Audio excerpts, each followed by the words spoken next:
Why do you want to work out? What is your goal? The most important thing is that you have a vision, that you have a goal. Because without that vision and without that goal, again, you're drifting around and you're never going to end up anywhere. People don't become successful just by accident. Maybe the guy that found gold in California and started the gold rush, but don't count on that. That's the one in a lifetime kind of a situation. So you got to really have a specific goal. And to me, to have that vision that I want to be Mr. Universe, that I want to be the greatest bodybuilder of all time. That was a great vision, and that specifically to look like Reg Park and to be up there on that stage and to lift the trophy overhead and to win the championship over and over and over again. So that was a great goal. You have to have a goal. Now, it doesn't have to be that specific goal, but it has to have some goal. This is why I always recommend to people, sit down, take your time, and start thinking about, why do you want to work out? What is your goal? And that can be as crazy as it is. It could be, I want to impress girls. If that's your goal, so be it, but it motivates you. It could be that you're emulating a certain, bodybuilder or a certain football player, a certain boxer, whatever it is. Have those pictures put all over the wall like I did when I was a kid. I put pictures of Reg Park and of Sonny Liston, of boxers and of Ali and of powerlifters and weightlifters all over my bedroom, wall. So that every day when I go to sleep, every day when I wake up, I look at those pictures and they motivate me. You need that motivation, and then therefore you have this kind of imprint in front of you all the time, and you know exactly what you're chasing. People always come up to me and says, why are you smiling? You're working out 5 hours a day. You're doing the same as the other guys, but the other guys have a sour face. They're pissed off that they have to do another rep or another set or something. I looked forward to another 1,000 reps of sit-ups. I looked forward to another 500 pounds of leg press or squat. I looked forward to doing more and more curls until my arms fall off. Why? Because I knew that every rep that I did and every set that I did and more weights that I lifted, I get one step closer to turning that vision into reality. So I was turned on by that. I was excited. I couldn't wait to get to the gym.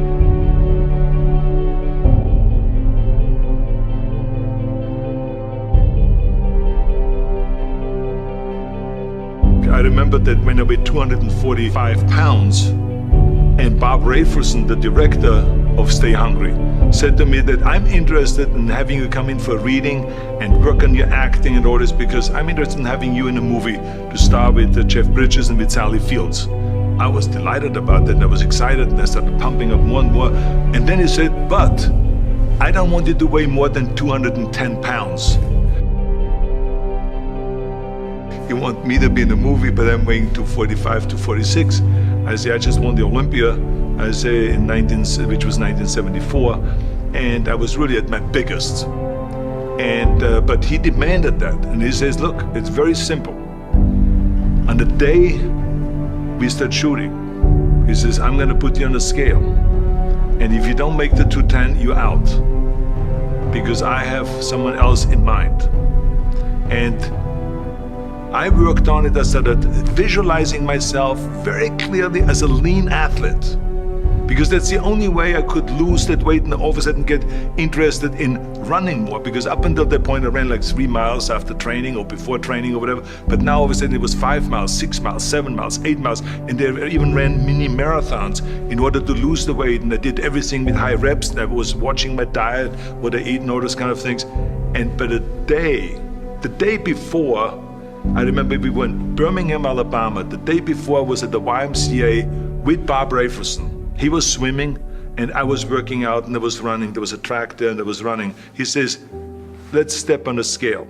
And I stepped on the scale and I weighed 209. So it just shows to you what is possible if you visualize exactly what you want to look like.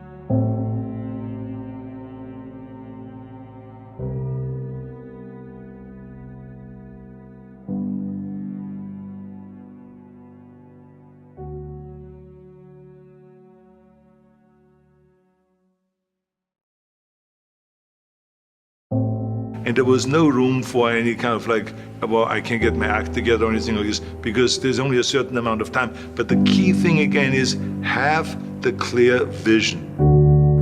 Have the specific goal of what you want to accomplish, because then you never go to the gym and you say, the day I feel down a little bit, I don't know what it is all about, I don't know my life, I'm confused. No, I tell you that I was a perfect example of someone that was not confident at all.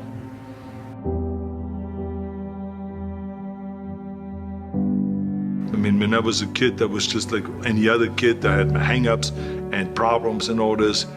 But when I joined the weightlifting club and I won my first little trophy because I did the best clean and jerk, and then we went to another meet and I won another little trophy, I started feeling like somebody. But the bottom line is, everyone can use the same method, because I used it in politics, I used it in making money, I used it in everything that I've done in the movie business. When you have one little victory, little victories add up, and that is what gives you then ultimately confidence. Well, for me, the most important thing always is to have a deadline. So when I, for instance, had a competition, and let's say the competition was in the middle of September, and it was now beginning of summer, so there was no more time to screw around. So there was the time now to get going on a diet, to get going with the training, to not slack off at all, because there was a deadline there. The day of the competition, I had to be in the best shape possible.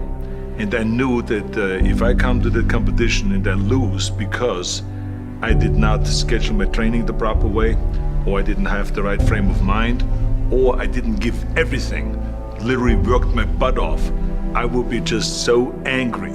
So I never wanted to be in that situation. So this is why it was very important to pick that time and to say, this is when I have to be in top shape, and then to work towards that. But it's not just with the competition.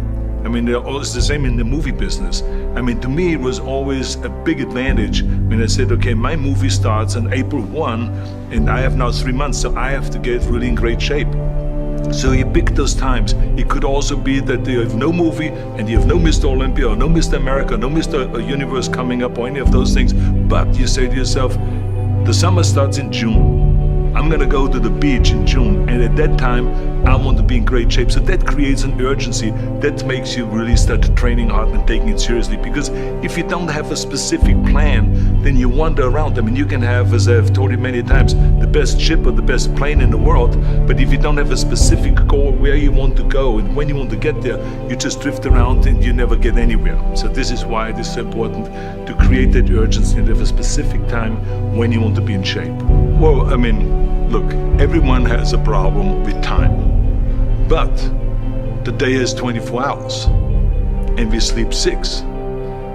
Now, I know there's some out there that say, whoa, I need 8. Well, I say just sleep a little faster, because the bottom line is we have 6 hours of sleep, 24 hours are available, so you have 18 hours now available to your work, your family, your hobbies, and also to learn something new or to do something new, which could easily be that you want to learn a new language, or that you want to read as a New Year's resolution, I have to read a book every week, or you say, I'm gonna go and reshape my body. So you're gonna go and take this hour out of your schedule and say, I'm gonna train an hour every day. So this is for most people a huge challenge, but it is totally doable, I can tell them, because the kind of things that I did when I came to this country. I mean, I went to school, I was working in construction, I was working out my 5 hours a day, I was taking acting classes from 8 o'clock at night to 12 midnight. I was doing all of those things. I wanted to make sure that out of the 24 hours of the day, that I don't waste one single hour.